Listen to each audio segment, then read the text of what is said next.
तो साथियों, मैं राकेश और आप देख रहे हैं हमारा यूट्यूब चैनल।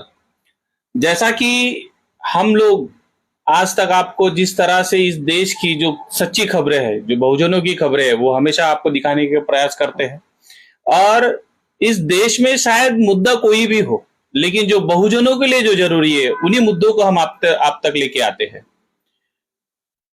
हाल ही के दिनों में एक मुद्दा बड़े ही जोरों शोरों से चल रहा है, वो है ईवीएम का मुद्दा। और ईवीएम के वजह से इस देश का लोकतंत्र कहीं ना कहीं खतरे में है। यह बात पिछले कई सालों से कही जा रही है और लोगों में जन जागृति भी की जा रही है, लेकिन इसका जो असर है हाल ही के दिनों में बड़े पैमाने पे देखा जा रहा है कि ईवीएम के विरोध में सिर्फ जन सामान्य नहीं, जो वकील लोग हैं वो भी बड़े पैमाने पे इस ईवीएम के विरोध में उतरे हैं। जो हाल ही में दिल्ली में भी आंदोलन हुआ, आपने देखा किस तरह से वहां पर में हजारों की संख्या में काले कोट पहनकर आज जो वकील समुदाय है वो रस्तों पे है। उसी तरह से उसी सरजमी पे नागपुर में भी एक बड़ा आंदोलन आने वाले 22 तारीख को होने जा रहा है। तो हमारे साथ में यहाँ पर हमारे स्टूडियो में हमारे मौजूद है माननीय तरुण परमार सर, जो कि हाई कोर्ट के वकील है। जानते हैं वो किस मुद्दों को लेकर और किस तरह से इसकी तैयारियां कर रहे हैं। सर, हमारे चैनल पे आपका बहुत बहुत धन्यवाद, आप यहाँ पर में आए, शुक्रिया आपका स्वागत है। सर, ये थैंक यू।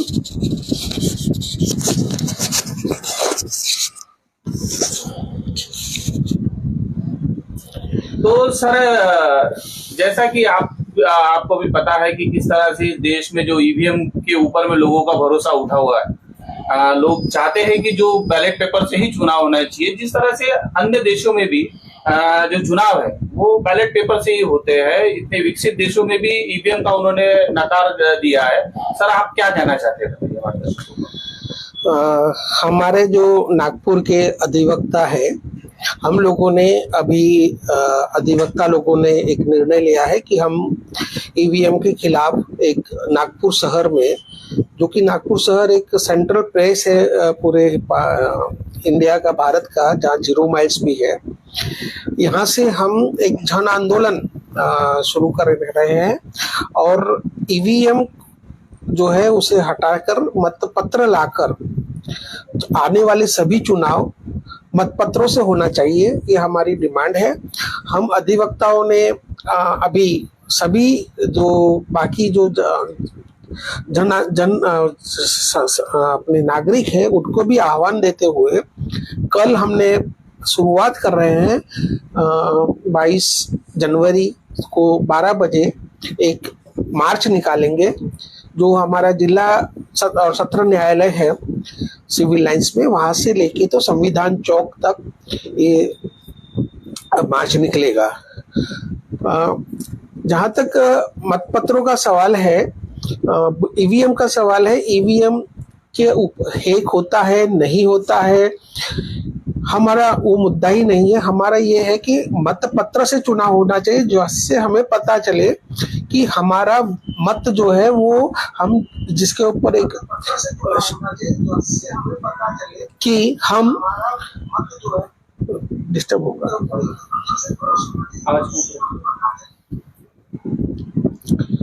मतपत्र से चुनाव होना चाहिए, क्योंकि मतपत्र से ही हमें पता चलता है कि मेरा वोट कहाँ गया। हम वोट डाल के उसको एक बैलेट बॉक्स में डालते हैं और वही वोट जब गिनती होती है, जब उसका बैलेट पेपर भी चेंज ना हो तो। लेकिन ईवीएम मशीन के अंदर बटन दबाने के बाद में वो किस तरह से प्रोसेस होती है वो किसी को नहीं मालूम। अब जो सुप्रीम कोर्ट के कहने के हिसाब से वीवीपैट मशीन भी लगाई है, लेकिन वीवीपैट की भी गिनती नहीं हो रही।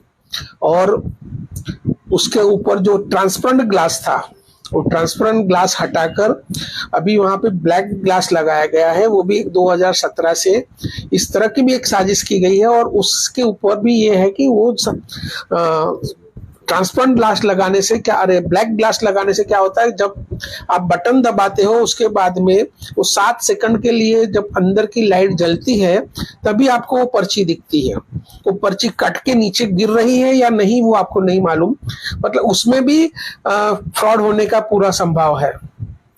तो हम चाहते हैं कि मत सिर्फ और सिर्फ जो भी चुनाव है वो मतपत्रों से हो।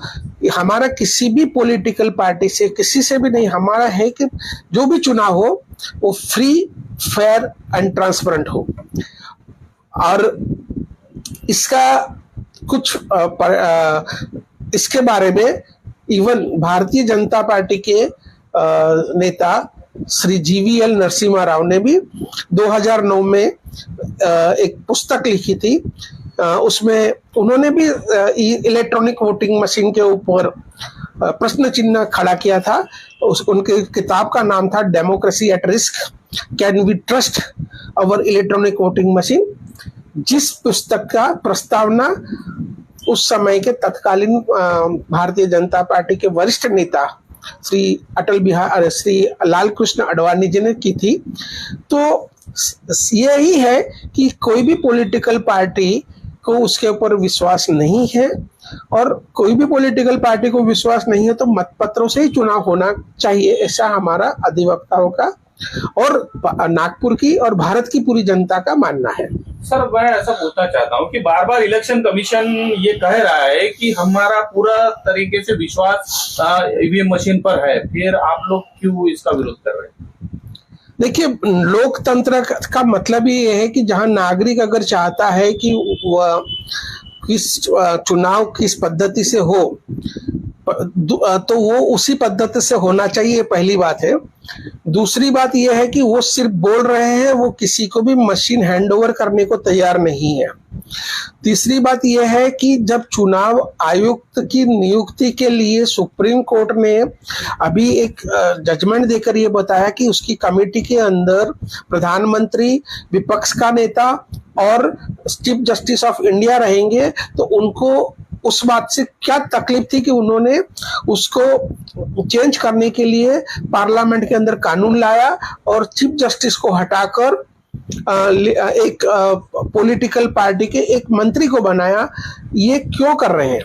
तो चुनाव आयुक्त और जो अभी अशोक गोयल जो है, उनका जो सिलेक्शन हुआ, जिस समय सुप्रीम कोर्ट के अंदर पिटीशन चालू थी, उस समय उनको 24 आवर्स के अंदर उनका रिजाइन लेके, वॉलंटरी रिजाइन करके उनका अपॉइंटमेंट हुआ। जो प्रोसेस कम से कम 2 से 3 महीने की प्रोसेस होती है, वो प्रोसेस 24 मंथ्स में क्यों होती है? तो इस तरह के अगर चुनाव आयुक्त सिलेक्शन हुए होंगे तो उनके ऊपर भी हमारा और भारतीय नागरिकों का भरोसा कैसे हो सकता है कि वो स्वतंत्र निष्पक्ष तरीके से चुनाव कंडक्ट कराएंगे? और उनका कहना, और उनको जब भारत की प्रजा बोल रही है तो उनको ईवीएम के लिए इतना जिद और हट क्यों है? सर, कुछ लोगों का कहना तो ऐसा भी है कि क्या आप लोग भारत को जो है वो 20वीं सदी की ओर लेके जाना चाहते हैं, 19वीं सदी की ओर लेके जाना चाहते हैं? क्या ईवीएम मशीन से जो है चुनाव बहुत फास्ट तरीके से हो सकते हैं? बैलेट पेपर में समय लगेगा, ऐसा उनका कहना है। देखिए, बैलेट पेपर से चुनाव पहले भी होते थे और उस समय कम समय में चुनाव होते थे।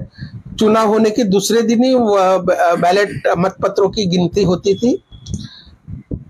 अभी ऐसा हो रहा है कि चुनाव होते हैं, जैसे 2014 या 2019, अभी 2024, तो अप्रैल महीने में से चुनाव होता है, 1.5 महीने तक चुनाव चलता है, और उस चुनाव खत्म होने के बाद भी, मतलब जो लास्ट चरण का जो चुनाव खत्म होता है उसके भी 7-8 दिन के बाद में काउंटिंग होती है। तो कहां से आप समय बचाने की बात कर रहे हैं? दूसरी बात यह है कि जितने भी विकसित देश है, दुनिया के जितने भी विकसित देश है, और जिन देश ने ईवीएम मशीन का आविष्कार किया, वो देश भी आज मतपत्र से चुनाव करा रहे हैं, क्योंकि उनका भी मानना है कि चुनाव ईवीएम के अंदर घोटाला हो सकता है, फ्रॉड हो सकता है और निष्पक्ष चुनाव नहीं हो सकते। सर, एक आरोप और भी लग रहा है, जैसा कि ये जो आंदोलन है, ये वकीलों द्वारा आंदोलन इसको खड़ा किया गया और दिल्ली में भी काफी इस पर बवाल हुआ है, तो उनका कहना ऐसा है कि कहीं ना कहीं ये आंदोलन सिर्फ और सिर्फ वकील लोगों का है। क्या कहना चाहेंगे आप? नहीं, देखिए, जब भी कोई भी आंदोलन शुरू हुआ, चाहे स्वतंत्रता का आंदोलन था, तो हर आंदोलन की शुरुआत और उसको लीड हमेशा वकील लोगों ने ही किया है। चाहे स्वतंत्रता आंदोलन में देख लीजिए तो जवाहरलाल नेहरू, वल्लभ भाई पटेल, बाबा साहेब आम्बेडकर या अन्य महात्मा गांधी सभी लॉयर्स थे। तो हमेशा, क्योंकि लॉयर्स को एक चीज, एडवोकेट को एक चीज मालूम है कि उनको कितने लिमिटेड लॉ पॉइंट्स के अंदर चाह के अपना आंदोलन शुरू करना है, और वो अपना और अपने साथ का नहीं, ये आंदोलन एडवोकेट ने शुरू कर रहा है, एडवोकेट लीड कर रहे हैं, लेकिन ये जन आंदोलन है। सर, मेरा सवाल आपसे ऐसा है कि कल ही का दिन क्यों? कल 22 तारीख है और पूरे देश भर में खुशी की लहर मनाई जा रही है, रामलला की प्राण प्रतिष्ठा की बात हो रही है, और उसी दिन आप ये ईवीएम के खिलाफ आंदोलन का जो है जो हमारी हो रही थी, काफी समय लग रहा था, इसलिए अभी ये निश्चित हुआ कि हम कल ये मार्च शुरू करेंगे और लगातार चालू रहेगी। हमें कल के जो कार्यक्रम है उससे हमारा कोई मतलब उसके साथ कोई क्लैश करने का मतलब नहीं है। दूसरी बात यह है कि वो धार्मिक प्रोग्राम है, और वास्तव में ऐसा होता है कि धर्म ये व्यक्ति का निजी मामला होता है, ये कभी प्रदर्शन करने का मामला नहीं है, दिखावा करने का मामला नहीं है, ये सिर्फ और सिर्फ अपने व्यक्तिगत स्वार्थ के लिए किस चीज को इस तरह से प्रचारित और प्रसारित करने की समय नहीं है। लेकिन सर, इस प्रोग्राम को तो पूरी तरह से भारत सरकार आयोजित कर रही है, छुट्टियां दे रही है स्कूलों में। देखिए, भारत सरकार जो अभी मैं स्पष्ट बताना चाहता हूं कि भारत सरकार अभी जो चल रही है वो लोगों के मूलभूत जो समस्या है उससे भटकाने की कोशिश कर रही है। वो पूरे 10 साल में, मैं पॉलिटिकल व्यक्ति नहीं हूं, मैं किसी भी पार्टी से जुड़ा हुआ नहीं हूं, लेकिन इतना बता सकता हूं कि अभी की जो सरकार है वो सरकार शिक्षा के, रोजगार के और अन्य कानून के जो मसलों है उस पर पूरी तरह से विफल हुई है, और वो सिर्फ और सिर्फ लोगों को धर्म के नशे में डुबाकर अपनी 2024 की नैया पार करना चाहती है। तो सर, हमारे चैनल के माध्यम से लोगों को क्या संदेश देंगे आप? मेरा लोगों से यही है कि ये भी एक आजादी की दूसरी लड़ाई है। आपको ईवीएम को हटाना ही है, क्योंकि निष्पक्ष, स्वतंत्र और पारदर्शी चुनाव कराने के लिए ये आपको मतपत्रों से ही चुनाव होना चाहिए। कोई भी व्यक्ति इतने अभिमान से जब बोलता है कि हम 400 सीट जीत लाएंगे, 400 प्लस लाएंगे, तो उसके पीछे उनको मालूम है कि कहीं ना कहीं उनको ईवीएम पे भरोसा है, क्योंकि उनका जो कार्य है वो कार्य से तो वो 40 सीट भी जीत कर नहीं ला सकते। और मैं स्पष्ट बता दूं, ये भी मेरा कोई वो नहीं है, लेकिन उनके नरेंद्र मोदी जी खुद भी अपनी सीट वाराणसी से भी जीत कर लाना मुश्किल हो जाता अगर मतपत्र से चुनाव होता है। तो मेरा आह्वान यही है, सभी जो भी मानवतावादी, न्यायप्रिय जनता जो है, अधिवक्ता जो है, दूसरे प्रोफेसर्स में लगे हुए लोग हैं, कि इस आंदोलन में ज्यादा से ज्यादा जुड़े और चुनाव आयोग को और केंद्र शासन को मजबूर करें कि आने वाले चुनाव मतपत्रों से ही हो। कल का आपका आंदोलन कहां से कहां तक रहेगा और किस समय तक रहेगा, हमारे दर्शकों को एक बार बता दीजिए। कल का आंदोलन हमारा 12 बजे जिला और सत्र न्यायालय आकाशवाणी चौक जो सिविल लाइंस में है वहां से शुरू होगा, और वो संविधान चौक तक चलेगा, और संविधान चौक में फिर वो एक सभा के रूप में तब्दील होगा, और वहां पर फिर आगे क्या रणनीति करनी वो हम तय करेंगे। तो धन्यवाद सर। तो साथियों, आपने देखा कि किस तरह से डॉक्टर बाबा साहब आम्बेडकर ने एक अधिकार भारत की जनता को दिया था, एडल्ट फ्रेंचाइजी का, और उस अधिकार को आज कहीं ना कहीं खतरे में लाया जा रहा है ईवीएम मशीन के माध्यम से। ऐसा लोगों का कहना है, जनजागृति हुई है, लोग ऐसा कह रहे हैं कि जो बैलेट पेपर है उसके ऊपर कहीं ना कहीं उनका विश्वास था, लेकिन अभी जो ईवीएम मशीन है उसके ऊपर में उनका कतई विश्वास नहीं है। और जिसे इस देश की कानूनी व्यवस्था के बारे में सबसे ज्यादा पता है उन लोगों ने भी आज अपना जो मोर्चा है इस ईवीएम के विरोध में खोल दिया है, क्योंकि जिस तरह से सर ने कहा कि आजादी का आंदोलन भी वकील लोगों ने शुरू किया था और उसके बाद में इसे जन आंदोलन में तब्दील होना पड़ा, तो शायद ये आंदोलन भी वकील लोगों द्वारा शुरू हुआ है और आने वाला समय अभी तय करेगा कि किस तरह से ये जन आंदोलन में तब्दील होता है। लोगों को सोचना पड़ेगा कि वो किस तरह पर, किस पाले में किस तरह से खड़ा होना चाहते हैं, अपने हक अधिकार को बचाने के लिए किस तरह से लड़ना चाहते हैं। मैं राकेश गुजबे, कैमरामैन सचिन स्वयं के साथ, नागपुर। धन्यवाद।